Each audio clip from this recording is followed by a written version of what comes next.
Cordiales saludos, amigos y hermanos. Saludos desde el canal El Último Llamado Divino.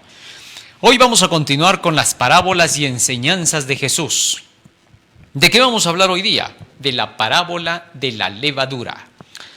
Siempre en la Biblia se hacen comparaciones simbólicas y hoy vamos a descubrir qué cosa es esa levadura de la cual Jesús hablaba. Ya hemos visto las parábolas anteriores y todo este capítulo no olvidemos que está relacionado bajo las mismas cosas. Que por ejemplo, primero se ha hablado de la parábola del sembrador, donde la semilla representa la palabra. Luego se habló de la parábola del trigo y la cizaña, donde el trigo representa a aquellos que se llenan de la palabra de Dios y lo representan por la obediencia a esta palabra. Esos son el trigo, mientras que las cizañas son los desobedientes. Luego hemos hablado de la parábola de la semilla de mostaza y hemos descubierto que la semilla de mostaza es la fe. Y la fe, que viene por el oír de la palabra de Dios, es esa semilla que mora dentro del hombre. Hoy descubriremos la levadura. ¿Qué cosa es? Para eso nos vamos a poner de rodillas y vamos a hacer una oración.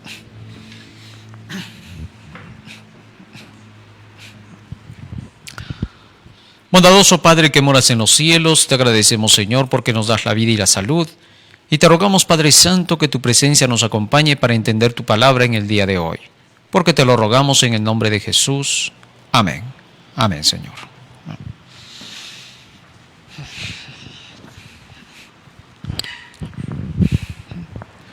Muy bien. San Mateo capítulo 13, versículo 33, consigna la parábola para el día de hoy.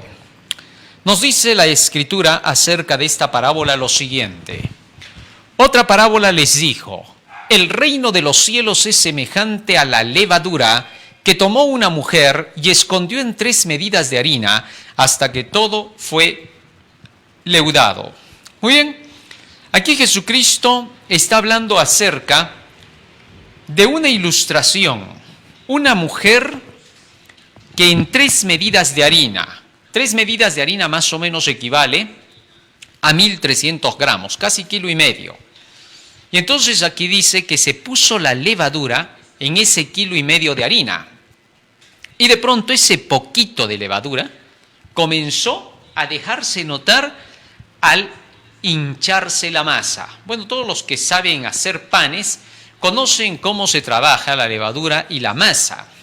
Una vez que ellos han echado la levadura y han mezclado con la harina, pronto la masa comienza a hincharse, a hincharse. Nadie ve lo que está pasando por fuera, solamente ve que se infla la masita, pero adentro no se sabe qué es lo que está ocurriendo, a menos que la tengamos que abrir y comenzar algún análisis especial para notar cómo estas levaduras están produciendo la fermentación, lo que hace posible en este caso que comience a hincharse la masa. Bueno, y ese es el proceso para hacer el pan. Y ahora Jesús está comparando a ese proceso donde la levadura desde el interior de la masa está trabajando para poder hacer que la masa se infle, para que salgan buena cantidad de panes y bien hinchaditos. Muy bien, pero ¿qué cosa significa cada uno de estos símbolos? Vamos a ir analizándolos para descubrir el mensaje que se estaba dando a través de este texto. Y volvió a decir: ¿a qué compararé el reino de Dios? Jesús ahora estaba comparando con esta parábola al reino de los cielos.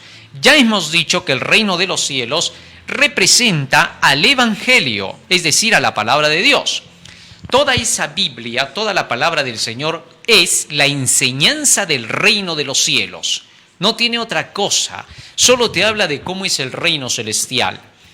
Con todas las figuras, los símbolos, los ejemplos de los personajes de la Biblia, patriarcas, profetas, el mismo Jesucristo, los apóstoles, todos ellos vivieron de acuerdo con ese reino de los cielos.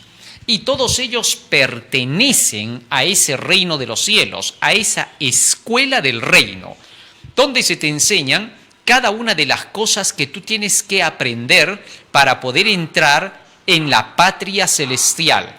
Aquellos que finalmente hayan aprendido el Evangelio entran en la nueva vida, es decir, en la ciudad santa del Señor, en la población de Dios, más claro. Es como cuando tienes que aprender el idioma para irte a otra nación. Aprendes el idioma y ya puedes allá desenvolverte. Así también, aquellos que van a entrar al reino de la gloria de Dios, es decir, al reino que se establecerá cuando Él venga por segunda vez, primero deberán haber entrado en el reino de los cielos, es decir, en la educación del Evangelio, para poder pasar al proceso que se llamará salvación. Salvación se llama porque habremos salido de la lepra del pecado, del virus del pecado que habrá estado matando a miles de personas. Al haber salido de todo eso, se le llama salvación. En el libro de Romanos, en el capítulo 1, versículo 16, el apóstol Pablo nos dice que el Evangelio tiene el poder para salvar. O sea, si tú llegas a conocer ese Evangelio será para ti salvación. El primer paso es que lo tengas que conocer. Nos dice así Romanos 1:16. Porque no me avergüenzo del Evangelio, porque es poder de Dios para salvación a todo aquel que cree, al judío primeramente y también al griego. De manera que entonces, para que este Evangelio pueda ser salvación para ti, tú tienes que conocerlo primero, a ver de qué se trata. Nosotros conocemos el Evangelio a medida que vamos estudiando la Biblia. Para aquellos que por primera vez toman su Biblia, comienzan desde el Génesis y van avanzando. El primer paso para conocer este Evangelio es que te conozcas las historias. Cuando conoces las historias, ya vas sacando algo de lecciones de ellas porque te vas dando cuenta cómo vivían los personajes en el pasado. Pero cuando tú conoces solamente esa primera parte, el enemigo de las almas podría venir a tratar de confundirte y hacerte pensar al revés, ¿no? Por ejemplo, cuando lees acerca del patriarcado en la Biblia, te encuentras que al principio existían los patriarcas. Estamos hablando de Abraham, Isaac, Jacob, etc. Todos estos eran los patriarcas. En el tiempo del patriarcado, el patriarca recibía las enseñanzas divinas, las enseñanzas de la palabra de Dios. Estamos hablando del patriarcado dentro del pueblo del Señor. Y al recibir estas enseñanzas las comunicaba a la esposa y a los hijos. Y les enseñaba el camino correcto y les daba clases en su casa, porque a la vez era un sacerdote. Les daba clases a los de su casa. Les iba contando las historias que Dios les revelaba. Y de esa manera, mientras ellos contaban estas historias y entendían la lección que había en ellas, los hijos y la esposa hacían lo que el padre decía. Y todas estas enseñanzas eran llenas de amor y de misericordia. Todas se basaban en las leyes de la causa y el efecto. Tal es así que cuando la esposa y los hijos practicaban estas lecciones, había puro amor y armonía en esos hogares.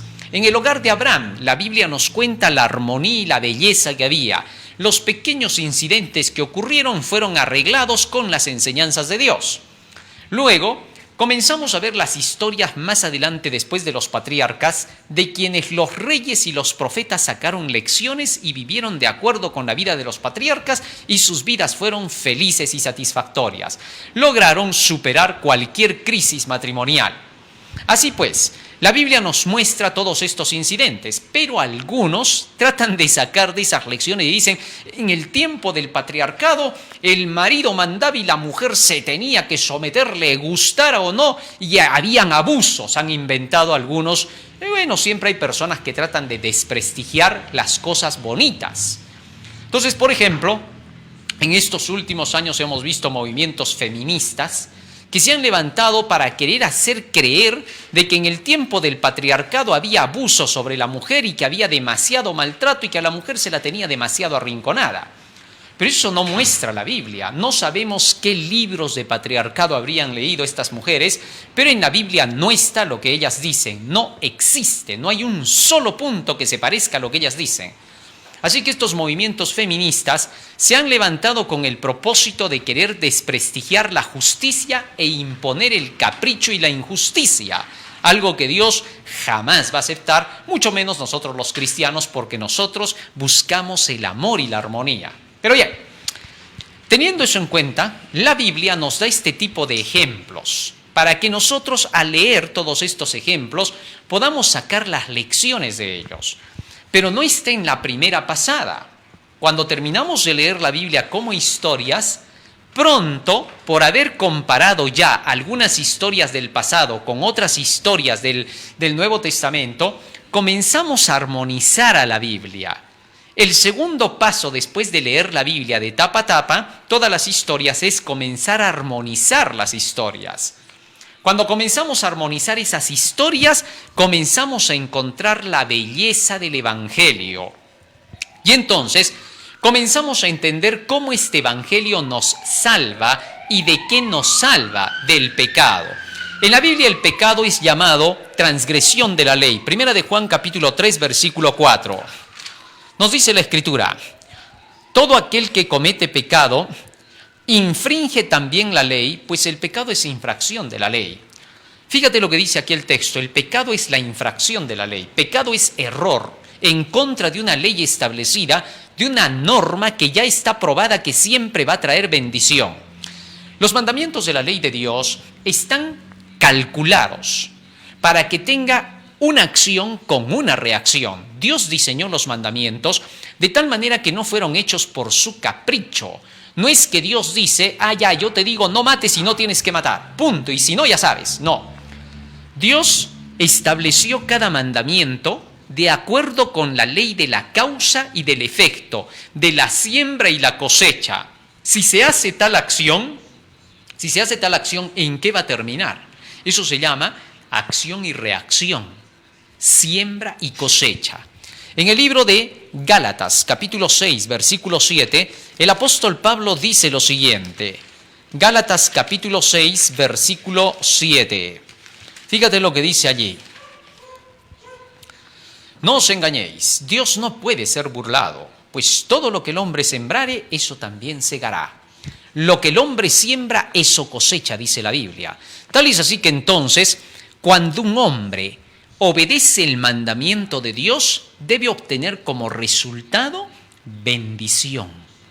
Cuando desobedece el mandamiento de Dios, tendrá como resultado condenación, maldición. Sigue diciendo el versículo 8 lo siguiente: porque el que siembra para su carne, de la carne segará corrupción, mas el que siembra para el Espíritu, del Espíritu segará vida eterna.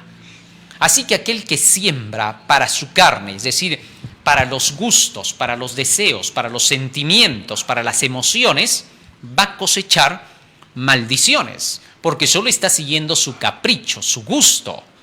Mas el que siembra para el Espíritu, Cristo dijo qué cosa es el Espíritu, San Juan capítulo 6, versículo 63. ¿Qué cosa es sembrar para el Espíritu? Fíjate lo que dice acá. San Juan capítulo 6, versículo 63. Nos dice allí la Escritura: el Espíritu es el que da vida, la carne para nada aprovecha. Las palabras que yo os he hablado son espíritu y son vida. El apóstol está diciendo: los que siembran para el Espíritu, para las enseñanzas de la palabra, ya no para sus gustos, ya no para sentimientos y emociones, sino para principios, para enseñanzas, cosecharán resultados positivos. ¿Por qué? Porque lo que están haciendo, lo están haciendo con sabiduría. Qué interesante. Muy bien. Ahora, teniendo eso en cuenta, quiere decir que la palabra del Señor, que es el reino de los cielos, nos enseña con figuras, con símbolos, con significados, de qué se va a tratar ese reino. Cuando tú te llenas de ese conocimiento, ya te estás llenando del conocimiento de lo que será el reino de los cielos. Pero ahí no queda la parábola. Sigue diciendo. San Mateo 13:33 dice: otra parábola les dijo: el reino de los cielos es semejante, es decir, las enseñanzas del Evangelio, de la palabra del Señor, son semejantes a la levadura que tomó una mujer y escondió en 3 medidas de harina. Muy bien. ¿A qué representan las 3 medidas de harina que forman la masa? Vamos a ver. El apóstol Pablo en 1 de Corintios capítulo 5 nos habla de eso. ¿Tenemos el texto allí? 1 de Corintios, capítulo 5, versículo 6 dice: no es buena vuestra jactancia. Versículo 7. Limpiaos pues de la vieja de levadura, para que seáis nueva masa. ¿A quién le está diciendo esto? limpiaos pues de la vieja levadura para que seáis nueva masa. O sea, le está diciendo a los cristianos, límpiense de la levadura para que sean nueva masa. Entonces, la masa, según este texto bíblico, representa al ser humano. Qué interesante, ¿no? Y dice que esta mujer puso en el ser humano. ¿Por qué dice que una mujer? Bueno, según el libro de Efesios, capítulo 5, versículo 23, Efesios capítulo 5, versículo 23, una mujer representa a la iglesia, dice el texto bíblico. Porque el marido es cabeza de la mujer, así como Cristo es cabeza de la iglesia. A Cristo lo compara con el marido y a la iglesia la compara como la mujer. Tal es así que entonces, aquí la mujer que está poniendo levadura en la masa representa a la iglesia de Dios, al pueblo de Dios. La iglesia tiene el trabajo de tener que poner la levadura dentro de la masa. Y una vez que puso, dice, la levadura dentro de la masa, toda la masa quedó leudada.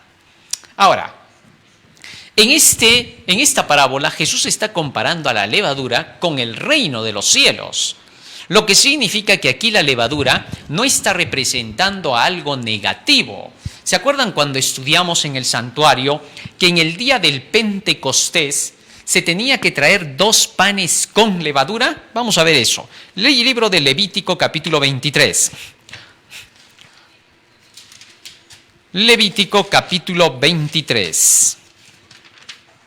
Para el día del Pentecostés dijo el Señor, ¿qué cosa se traería? Versículo 17.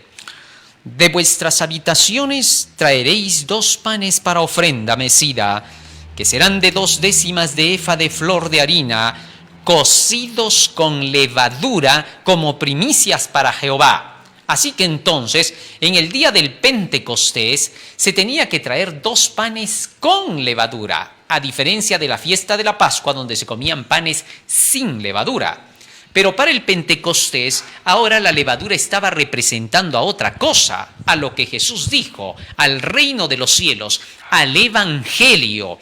Es por eso que en el día del Pentecostés, el Espíritu Santo descendió sobre los apóstoles y estos comenzaron a proclamar el evangelio. Entonces, la levadura aquí representa a la palabra de Dios, a la gracia de Dios que se pone dentro de la masa, y cuando esa gracia está dentro del ser humano, esa gracia de la palabra lo transforma. San Juan capítulo 17, versículo 17. La palabra del Señor muestra que para que el hombre sea transformado necesita un elemento interno. Y este elemento interno que va a hacer el proceso de santificación, de transformación. La palabra santificar significa transformar, ¿correcto? Apartar de algo negativo hacia algo positivo en este caso. Entonces, para que el hombre pueda alcanzar esa transformación, la transformación no tiene que ser externa solamente, tiene que ser una transformación desde el interior del alma, desde el intelecto, desde la mente, desde el corazón, desde el interior de los pensamientos y los sentimientos. Solo así, cuando la persona es transformada de esta manera, recién la transformación es real. Muchos de los fariseos en tiempos de Jesucristo querían hacer solo una transformación externa. Querían solamente aparentar que se comportaban bien, pero no había una motivación en ellos que debía de llevarlos a hacer lo correcto. Solo lo hacían para quedar bien con la gente. Así es como Jesús les dijo. Libro de San Mateo. Fíjense qué les dijo Jesucristo. Libro de San Mateo, capítulo 23. Fíjense lo que dice acá. Y en el versículo 25. Ay de vosotros, escribas y fariseos hipócritas, porque limpiáis lo de fuera del vaso y del plato, pero por dentro estáis llenos de robo y de injusticia.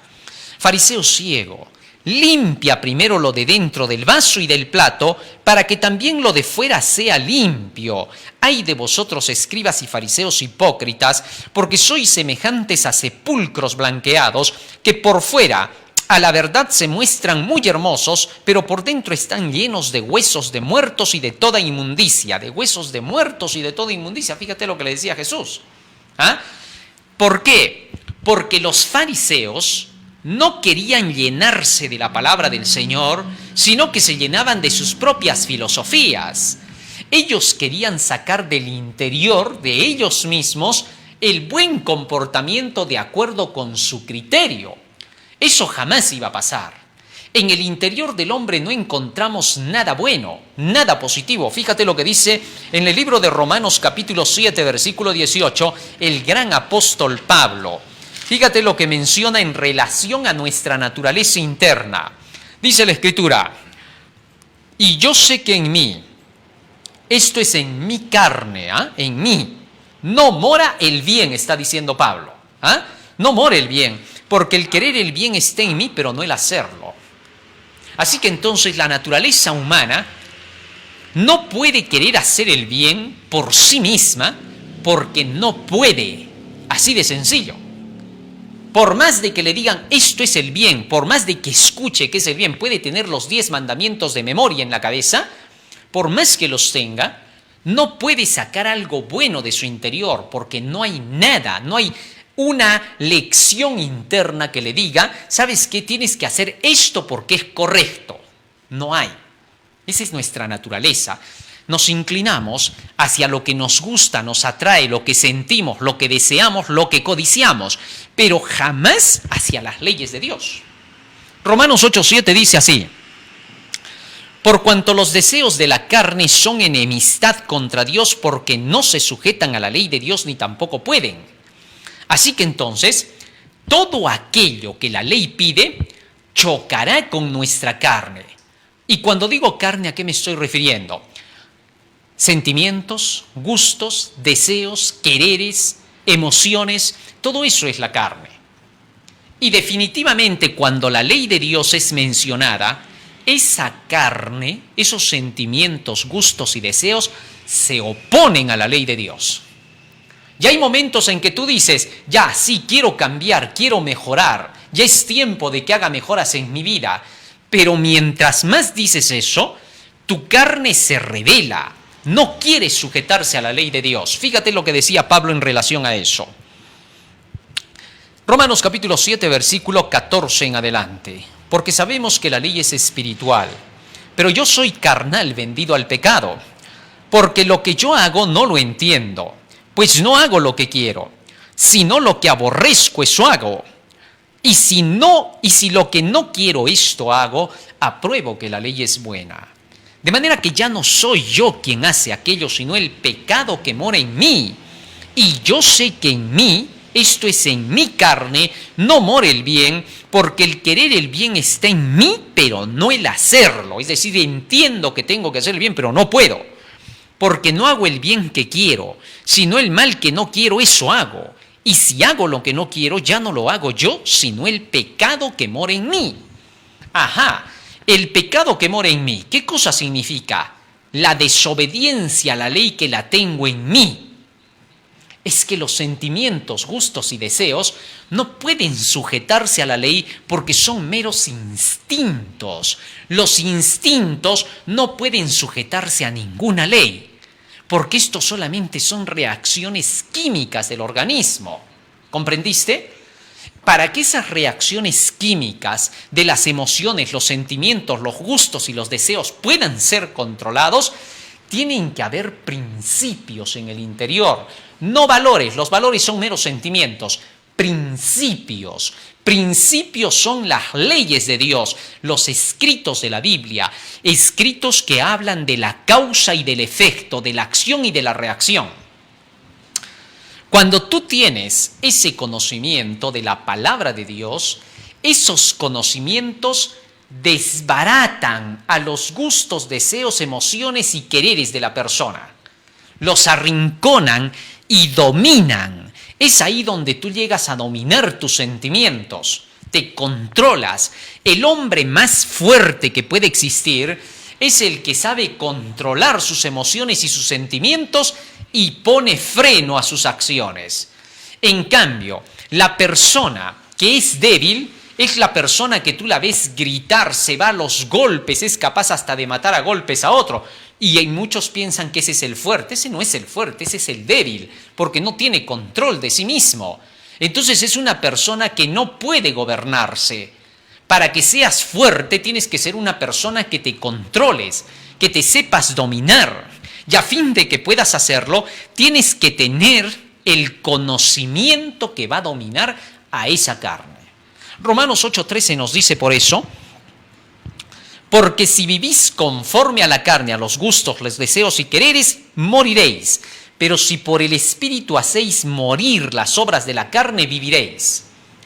Así que entonces el elemento que aquí tiene que operar para poder transformarte, para que vivas y para que sometas a tu carne, se llama el Espíritu. En el día del Pentecostés, la Biblia nos dice en Hechos capítulo 2 que el Espíritu Santo descendió sobre los apóstoles en forma de llamas de fuego. Ese Espíritu Santo era la representación de la levadura que en la fiesta de Pentecostés, que hace un momento hemos leído, representaba a la levadura que estaba en los panes. Los dos panes representaban al Antiguo y Nuevo Testamento. ¿Te acuerdas que lo estudiamos eso ya? Así que ese es el símbolo del pan. El pan es la palabra de Dios. No solo de pan vive el hombre, dijo Cristo, sino de toda palabra que sale de la boca de Dios. Fueron halladas tus palabras y yo las comí, dice Jeremías 15:16. En Ezequiel capítulo 3 dice: come este rollo y ve y predícaselo a la casa de Israel. ¿Eso qué significa? Eso significa que los dos panes para el día del Pentecostés representaban al Antiguo y al Nuevo Testamento, pero dentro de los panes estaba la levadura. Y esa levadura, dice ahora Jesucristo, es la levadura que hace que la masa quede leudada, el ser humano quede transformado. Y esa levadura entonces representa aquí al Espíritu Santo, que va a transformar el alma. Y ese espíritu, morando en el interior del hombre, destruirá a las obras de la carne. Así que el secreto es tener el espíritu. En la parábola Jesús estaba diciendo que era necesario tener el espíritu para que ese espíritu pueda hacer que se leude el ser humano y se convierta en lo que Dios espera de él, que sea partícipe del reino de los cielos. Ahora, ese espíritu, San Juan capítulo 6, versículo 63, dice Jesucristo qué cosa es. San Juan capítulo 6, versículo 63. Dice la Escritura: el espíritu es el que da vida, la carne para nada aprovecha. Las palabras que yo os he hablado son espíritu y son vida. Fíjate en lo que dice acá. Las palabras que yo os he hablado son espíritu y son vida. Así que entonces, cuando tú te llenas de las palabras de Jesucristo, de todo lo que esté escrito en la Biblia, cuando tú lees la Biblia de tapa a tapa, te acabas de llenar del Espíritu Santo. ¿Qué te parece? En cada vez que tú lees la Biblia estás recibiendo el Espíritu. Cuando se está predicando el Evangelio y los textos salen de la Biblia y los vas entendiendo, porque hay que entenderlos, y gracias a Dios con estas explicaciones podemos ya entender, vamos entendiendo, entonces el Espíritu te está llegando, está entrando dentro de ti, no se siente. Jesucristo le dijo a Nicodemo: el Espíritu es como el viento, tú no sabes de dónde viene ni a dónde va, pero sí puedes ver una cosa, sus estragos. Cuando hay viento, tú no sabes hacia dónde está dando vueltas el viento, ni a dónde viene, ni a dónde va. Pero sí ves que los árboles se mecen, que las hojas corren, los papeles vuelan, los estragos se ven. Así es todo aquel que es nacido del Espíritu, dijo Jesucristo. ¿Qué cosa se ve en él? Cambios, cambios desde el interior. La persona comienza a hacer la transformación basada en lo que recibió en el interior del corazón. Pero si el ser humano procura hacer cambios bajo su filosofía, ¿no?, al estilo Platón, Sócrates, Aristóteles y tantos más, de estos filósofos que querían encontrar dentro de ellos la divinidad, querían encontrar las respuestas en su interior, incluso querían encontrar a Dios dentro de ellos. Eso es un imposible. Porque el ser humano no tiene nada positivo, como acabamos de leer en lo que dice el apóstol Pablo. Tal es así que entonces todas las filosofías que salgan de tu cabeza, hazlas de lado, para que tu cabeza pueda funcionar sobre lo correcto. Fíjate, el ser humano tiene una mente que es fantasiosa, que sabe imaginar. Podemos imaginar 100.000 cosas. Podemos imaginar de la vida lo que queramos. Podemos pensar que la vida va a ser toda una belleza, castillos en el aire. Podemos incluso decir, voy a ser positivo, solo voy a pensar en positivo. Y solamente ser tus pensamientos y nada más. Para que esto pueda ser una realidad, no te tienes que basar en meras imaginaciones. No puedes simplemente imaginarla la vida como tú quieres. Tenemos que hacer un diseño correcto de la vida. Tiene que estar basada en principios de causa y de efecto, para que todo salga de acuerdo con la causa. ¿Está claro? Tal es así que entonces la Biblia lo que nos está mostrando es que nos llenemos del conocimiento de este libro para que veamos la verdadera forma de la acción y la reacción. El salmista David, ¿qué cosa decía? Salmo 119, versículo 9 y 11. Salmo 119, versículo 9 y 11. Y esta lección es la que aprendían siempre todos en el pasado. Incluso a los reyes se les había dado una orden en el pasado. Deberán transcribir la ley de Dios. Todos los que querían ser reyes en la antigüedad o llegaban al reinado por alguna causa en el pueblo de Dios, inmediatamente se les obligaba, era una obligación. Ahora cualquiera puede ser rey, cualquiera puede ser presidente, sí, pero en el tiempo de los hebreos no era así. La orden de Dios fue, cuando alguien sea nombrado como rey, transcribirá el libro de esta ley, la ley de Moisés, es decir, el Pentateuco, lo transcribirá para que tenga en su corazón las leyes de Dios y para que gobierne al pueblo de una manera justa y haga justicia sobre toda su nación. Esa era la orden de Dios. Los reyes tenían que transcribirse el libro. Esa era la lección que se enseñaba en las escuelas rabínicas.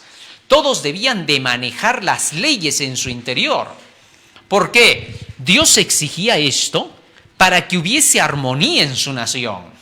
Cuando la gente seguía los principios de la ley de Dios en el pasado, todos eran felices, todos vivían contentos, todos hacían lo correcto. Pero cuando se volvían legalistas, lo echaban a perder. ¿Cuándo eran legalistas? Cuando solo escuchaban de los 10 mandamientos y no querían leer el libro de la ley. No querían estudiar a los profetas. Les parecía mucho. Eran ociosos para el estudio de la palabra o eran simplemente rebeldes. Habían hijos que no querían obedecer para tener que estudiar el libro de la ley. Decían, ¿quién va a estar leyendo? Porque creían que este libro de la ley, en lugar de volverlos personas que iban a ser expresivas, sociables, los iba a volver ermitaños. Llegaron a pensar cosas como esas porque Satanás metía esas ideas y hacía creer que los paganos eran más liberales y que podían hacer de todo, pero no sabían ellos que entre los paganos todo lo que cumplían para poder hacer sus ritos, sus fiestas, sus depravaciones como las hacían, lo hacían por orden de sus dioses y bajo pena de sangre. Eso no sabían los israelitas. Por eso, cuando Dios veía que los israelitas querían desviarse por ese camino, muchas veces los dejó a manos de sus enemigos. Y los cananeos los tomaron. Y cuando estuvieron en Canaán, estos dijeron, nos vamos contentos a Canaán porque seguramente vamos a conocer cananeos y cananeas. Y vamos a pasar en sus fiestas y en sus diversiones. Seguramente va a ser lo que imaginamos. Ellos se imaginaban que estos cananeos en sus diversiones placenteras de carnalidad lo estaban disfrutando. Pero no estaban disfrutando, los paganos no disfrutaban nunca. Los paganos estaban llevando a cabo rituales. Los rituales de Egipto, los rituales de Persia, de Grecia, de Roma. Cuando tú estudias acerca de esos ritos, todas las prácticas fertilizantes que hacían, donde se veía todo tipo de orgías y borracheras, ellos se veían forzados y obligados a tener que participar en eso. Cuando no lo hacían, significaba que estaban ofendiendo a los dioses. Y así una persona estuviera entre ellos, porque ahí se veían todo tipo de enfermedades y de muertes por tanta borrachera y licor. Los pobres hígados no soportaban. Por eso esas naciones paganas se reducían. Tal es así que en tiempos de Egipto, el faraón dijo: ¿por qué es que estos israelitas se multiplican y se multiplican? Hay que deshacerse de estos israelitas porque mucho se multiplican ya como conejos. Esto es demasiado, decían entonces estos paganos egipcios. Y de cólera el faraón mandó matar a todos los niños menores de 2 años. Porque este hombre pues estaba enfermo, loco, porque estaba trastornado por las prácticas que llevaba. Estos faraones antiguos se casaban entre hermanos. Y encima, dentro de esa línea dinastía faraónica, se veían las enfermedades venéreas como nunca. Egipto reverberaba de esas enfermedades. Y eso era a causa de las prácticas que llevaban, pero tenían que seguir y llegaban incluso a acabarse en esas enfermedades porque sus dioses lo exigían. Así que la vida del paganismo era una vida de puras exigencias, de presión, de angustia. Si querías estar en el círculo, si querías subir a los poderes, si querías tener un buen puesto entre los egipcios, entre los asirios, los paganos antiguos, tú tenías que someterte a todo lo que ellos te dijeran. Te hacías un esclavo y recién podías llegar a ser alguien grande entre ellos. Así de sencillo. Y cuando llegabas a ser grande, te volvías un perverso tirano porque tú decías: a mí me la hicieron igual. Entonces te volvías un degenerado completo. Imagínate. Y eso te ocurría, ¿por qué? Porque tú llegabas a pensar que estos de veras se divertían con sus placeres. No, señor, ellos no se divertían, es mentira. Ahora en el mundo moderno se piensa que eso es diversión. No, señor. Te ves obligado, tienes que tener dinero para tener que divertirte así. Y si no tienes la ropa cambiada constantemente, no vas a estar en el círculo. Entonces te tienes que meter a cualquier negocio, no importa, sucio, inmundo y turbio, para tener que estar en ese círculo social. Y a las finales te das cuenta que tu vida ha sido solamente un desprecio. Pasaste por la vida siendo nada. Aunque tuviste en la mano muchas veces millones y en el bolsillo dinero, te das cuenta que solo eras aquí en la tierra un estropajo, nada más. Eso es lo que llega a pasar. El paganismo siempre ha sido igual. Hablar de mundanos o paganos es hablar de lo mismo. Muchos piensan que pagano se le dice porque no creían en el Dios Jehová. Eso no es verdad. Porque los mismos israelitas muchas veces se volvieron paganos y eso que decían creer en Jehová. ¿Por qué? Porque practicaban aquello que era la mundanalidad de ese tiempo. Igual es la mundanalidad de hoy. Si tú quieres estar en el mundo y quieres disfrutar de ese mundo, te tienes que meter en las peores inmundicias y no llegas ni siquiera viejo porque te mueres antes. Así de sencillo. ¿Y eso es por qué? Porque estás en las parrandas que solamente te acaban, te destruyen.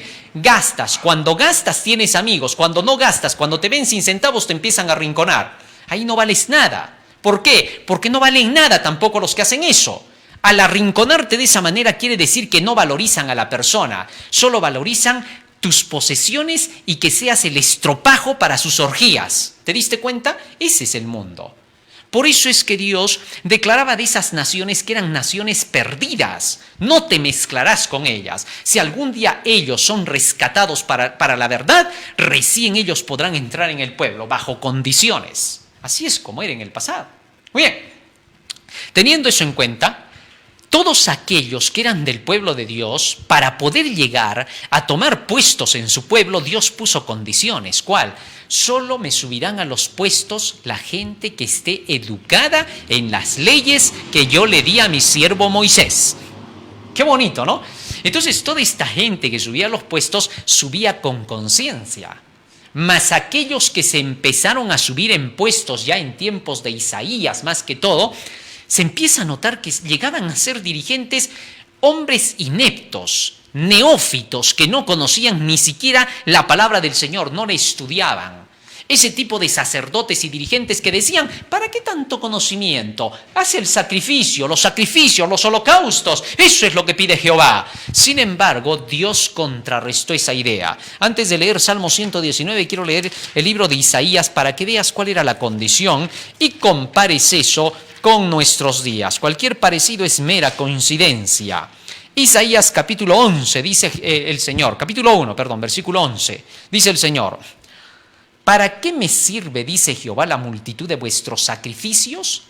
Hastiado estoy de holocaustos, de carneros, de cebo de animales gordos. No quiero sangre de bueyes, ni de ovejas, ni de machos cabríos. ¿Quién demanda esto de vuestras manos cuando venís a presentaros delante de mí para hollar mis atrios? No me traigáis más vana ofrenda. El incienso me es abominación. Luna nueva, días de reposo, el convocar asambleas ya no lo soporto. Me son iniquidad vuestras fiestas solemnes. Vuestras lunas nuevas, vuestras fiestas solemnes, las tiene aborrecidas mi alma, me son gravosas, estoy cansado de soportarlas. Cuando extendáis vuestras manos, yo esconderé de vosotros mis ojos. Asimismo, cuando multipliquéis la oración, no les voy a oír.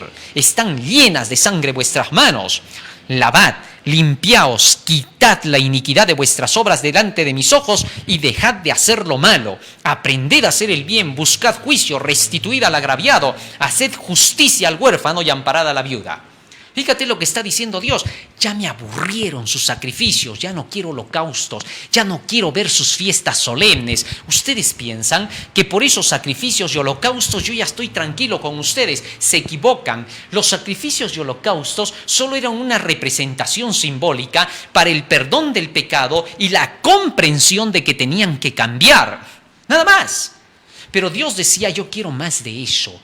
Quiero que mis leyes estén dentro de ustedes. Limpiaos. ¿Qué cosa es limpiaos? Salmo 119. Ahora sí regresamos al versículo 9 y al 11 para que comprendamos esto.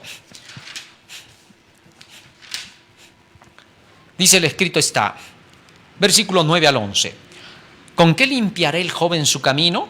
Con guardar tu palabra. Fíjate lo que está diciendo acá el texto bíblico. ¿Con qué limpiará el joven su camino? Con guardar tu palabra. Y el versículo 11 explica cómo. Versículo 11. En mi corazón he guardado tus dichos para no pecar contra ti. En mi corazón he guardado todas tus enseñanzas, lo que dice la ley, lo que dicen los profetas. Y como lo tengo dentro de mí, ese es el motor que impulsa mis acciones para no pecar contra ti. Interesante. Pecar contra Dios, ¿qué cosa entonces significaría? No hacer lo que dice el libro, aunque sea bueno ante los ojos de los hombres lo que haces. ¿Comprendiste? ¿Eso qué quiere decir? Quiere decir que no todo lo bueno a lo que tú le llamas bueno es bueno. Así de sencillo.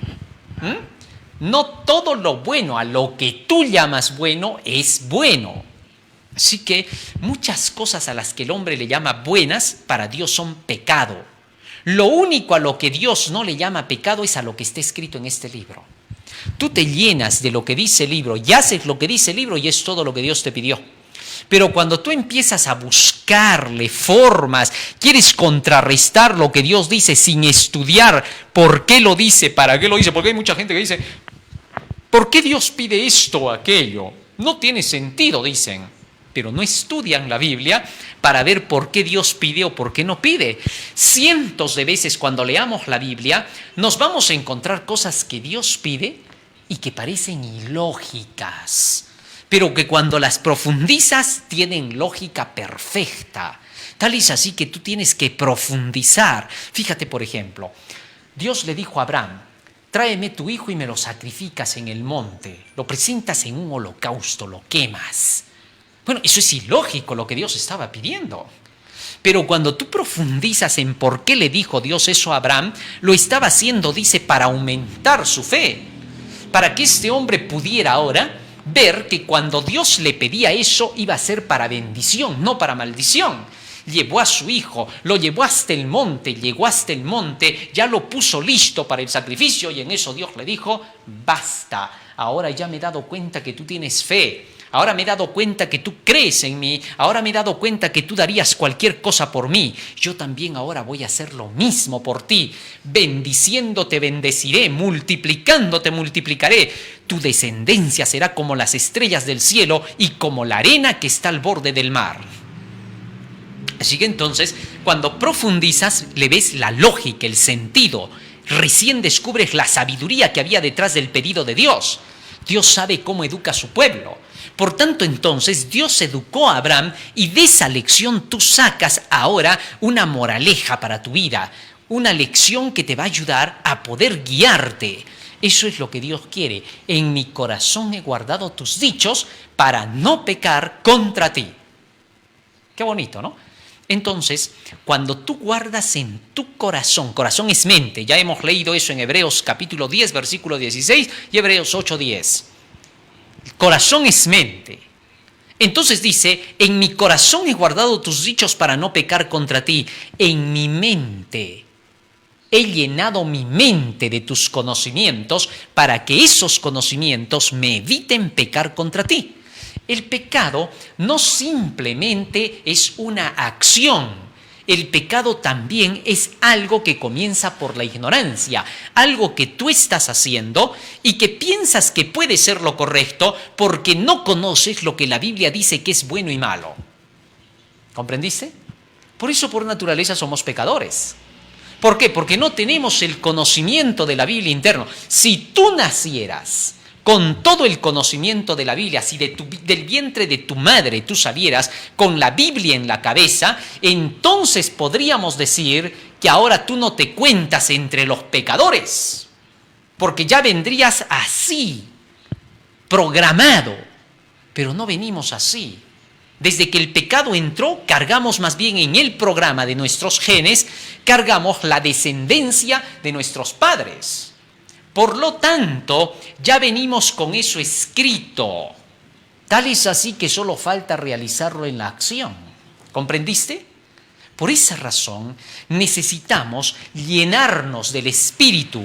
Cuando nos llenamos de lo espiritual, ahora somos transformados. Los padres pueden hacer eso con sus hijos desde antes de que nazcan. ¿Cómo? Cuando la madre se llena del conocimiento de la palabra, ese niño ya va recibiendo la palabra desde el interior del vientre.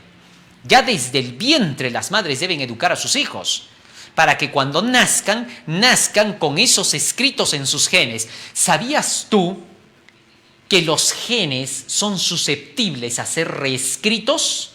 Bueno, sí, los nuevos descubrimientos han demostrado lo que la Biblia siempre ha dicho. ¿Qué cosa? Instruye al niño en su carrera y aun cuando fuere viejo no se apartará de ella. ¿Qué cosa significa esto? Nuestros genes, muy aparte de las características físicas que vamos a tener, llevan también dentro de ellos escrito lo que vamos recibiendo como conocimiento. Y se ha demostrado que aquello que tú recibes como conocimiento y que tú lo aceptas como ser correcto, eso inmediatamente hace la transformación en tu persona. Así de sencillo.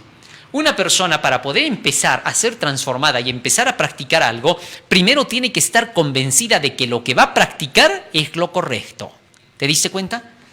Así que tú no puedes practicar nada a menos que tu cabeza lo haya aceptado primero. Cuando una persona acepta lo que dice la Escritura, por el razonamiento que ésta le presenta, inmediatamente en tu gen se escribe esa palabra. Así es como la palabra del Señor, por la sabiduría que lleva, te convence, y al convencerte con las enseñanzas que lleva, aceptas tú lo que dice la Biblia al 100%. Y cuando lo aceptas, esa aceptación es la que te hace luchar para obedecer la palabra. El mundano y el cristiano tienen mucha diferencia. El mundano gusta del pecado, le gusta practicar el mal. Cuando no lo practica, sufre por no haberlo practicado. El cristiano lucha contra el mal. Esa es la diferencia. Y cuando cae, le duele y busca perdón para volverse a levantar. Esa es la diferencia. El mundano busca el mal, el cristiano cae en el mal, que es muy distinto. Así que no confundas, porque el cristiano odia el pecado, no lo quiere, pero cae por el error en la tentación y cuando cae no se siente bien. Hay una gran diferencia. En cambio, el mundano cae en la tentación y va y se felicita. Ah, ustedes vieran, yo siquiera una caja y no me pasa nada. En cambio, el cristiano no. Tú al cristiano le dices, oye, te han visto tomando, y el cristiano baja la cabeza, ¿no? No sabe qué hacer, se avergüenza. ¿Por qué? Porque el cristiano tiene temor del mal. El mundano no, el mundano ama el mal. Hay una gran diferencia. Pero cuando la mente se convence de que algo es malo y ahora quiere hacer lo bueno, lucha por hacer lo bueno. Y esa verdad que mora dentro del corazón hace que te vayas santificando entre luchas, entre caídas y levantadas, que eso es solo tuyo. ¿Por qué? Porque esa es la masa. Tú ni siquiera ves, ¿no? Cuando se está levantando, tú dices, ¿por qué se está levantando de este lado? ¿Por qué de este lado? No, no dices eso. Solo ves que se levanta y se levanta la masa. Así es el cristiano. Solo vemos que cada vez va mejorando. Antes lo veíamos que era un poco más grotesco. Ahora lo vamos viendo cada vez más santo. ¿Por qué? Porque va creciendo y va creciendo de acuerdo con lo que va estudiando. Ahí es donde Satanás muchas veces lo quiere atacar y le dice, ¿para qué lees tanto este libro? ¿Ah? Lo único que te da este libro es ser cada día más sonso, más retrasado, todos se pasan sobre ti, te has convertido en una alfombra, todos te pisan. ¿Mentira? Esa es la peor de todas las mentiras. Es Satanás quien hace eso. Él trata de hacerte sentir mal por seguir las palabras de Dios. No es en tu trabajo que te tratan mal, no son tus familiares, es el diablo que los utiliza porque ellos no conocen y les hace funcionar la cabeza como él les quiere hacer funcionar. Entonces tú ves como que ellos te atacaran, es el demonio el que te está atacando, a través de tu familiar, a través de los de tu trabajo o de cualquier lugar. Entonces cuando tú aprendes que así funcionan las cosas, ya sabes cómo combatirlas. Pero para poder lograr eso tienes que estudiar. Finalmente, la palabra del Señor nos dice en el libro de San Mateo capítulo 5. San Mateo capítulo 5. Cuando Jesucristo dice hasta que todo fue leudado, significa que hasta que se perfeccione el hombre. Fíjate lo que dice aquí la palabra del Señor. Los pasos que tú vas a llegar a entender por los cuales vas a pasar mientras vas en el conocimiento de la palabra. Fíjate cómo Jesús lo ilustró desde lo menos hasta lo más. Capítulo 5 de San Mateo, versículo 1 al 3. Viendo la multitud, subió al monte y sentándose vinieron a él sus discípulos. Y abriendo su boca les enseñaba diciendo, bienaventurados los pobres en espíritu, porque de ellos es el reino de los cielos. En esta primera bienaventuranza, Jesús habla de la pobreza espiritual, de la falta de conocimiento. En otras palabras, Jesús está diciendo esto, bienaventurados los ignorantes, porque para ellos viene ahora el reino de la enseñanza, del evangelio. Eso es lo que está diciendo Jesús. Y luego sigue diciendo, versículo 4, bienaventurados los que lloran, porque ellos recibirán consuelo. ¿Lloran por qué? Lloran por querer dejar el mal, dejar la ignorancia. Entonces Jesús estaría diciendo acá, bienaventurados los que lloran por dejar la ignorancia, porque ellos recibirán el consuelo del evangelio. La palabra para ellos es. Cuando lloras por querer cambiar, cuando suplicas para dejar tus pecados. Luego sigue diciendo el Señor, versículo 5, bienaventurados los mansos, porque ellos recibirán la tierra por herencia.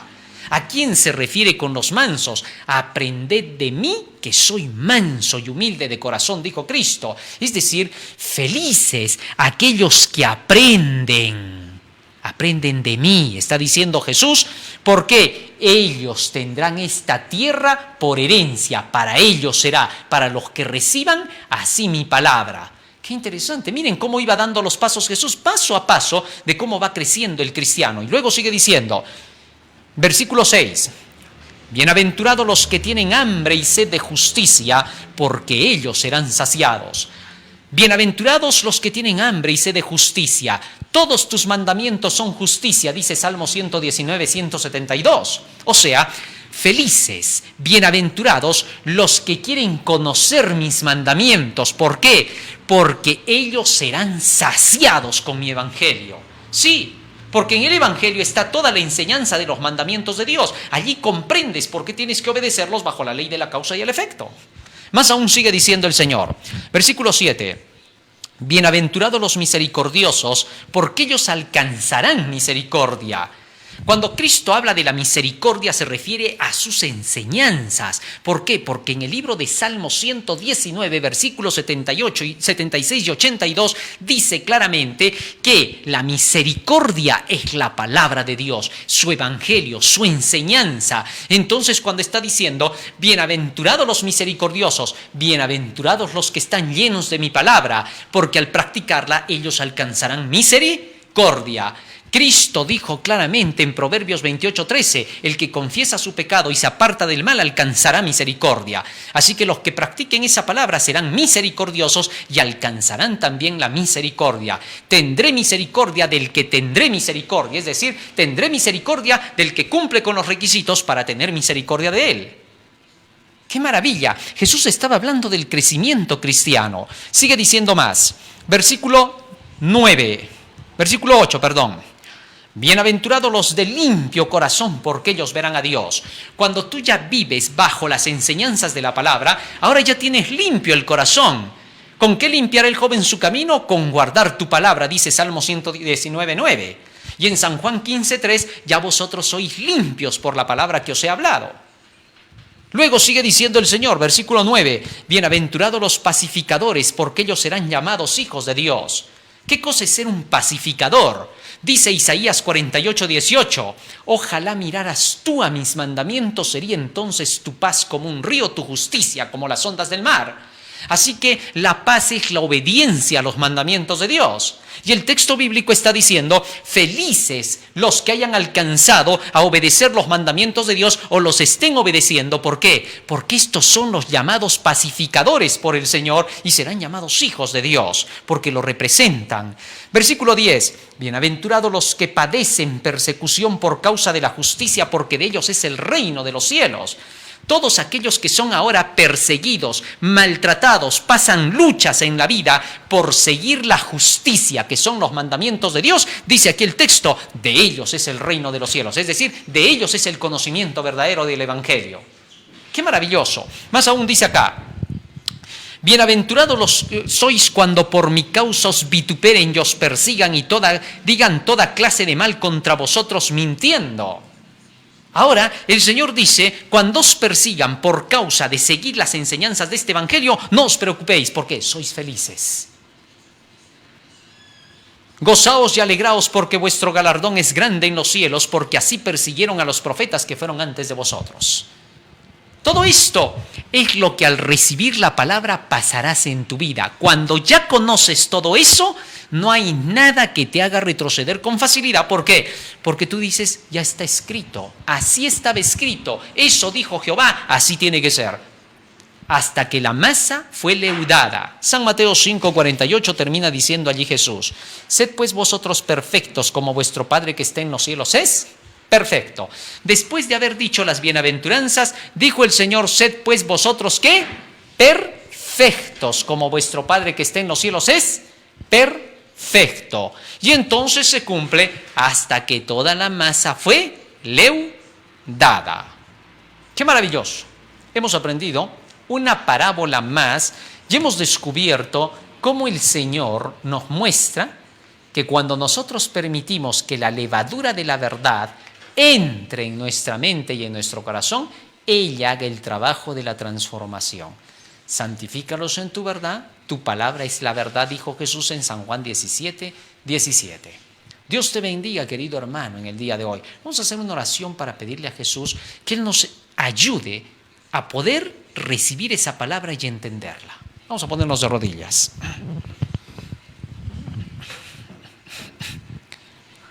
Bendito Dios que moras en los cielos. Estamos agradecidos, Señor, a ti por las palabras benditas que nos has dado en el día de hoy. Y te rogamos, Padre Santo, que todas estas queden grabadas en nuestra mente y corazón y que sean el motor que impulse nuestras acciones. Padre, en tus manos nos encomendamos. En el nombre de Jesús. Amén. Muy bien, querido hermano, comparte por favor estos mensajes. Estamos a través de Twitter, estamos a través de Facebook y estamos a través de YouTube, allí con los mensajes en el canal del Último Llamado Divino. También estamos a través del hashtag del Último Llamado Divino, del Departamento de Publicaciones del Tercer Ángel del Último Llamado Divino. Estamos también en la Radio Líder a las 5 de la tarde con los temas de las enseñanzas y parábolas de Jesús. También estamos a través de la Asociación de Universitarios Adventistas. Allí también puedes ver a través de ese canal estos temas y compartirlos con tus amigos. Estamos en el Magazine de Buena Fuente. Allí estamos con los temas de Daniel, Apocalipsis y temas profundos de las Escrituras. Así que comparte, querido hermano, y haz que se viralicen estas palabras del Señor, que el mundo entero las conozca. Dios te bendiga, querido hermano. Amén.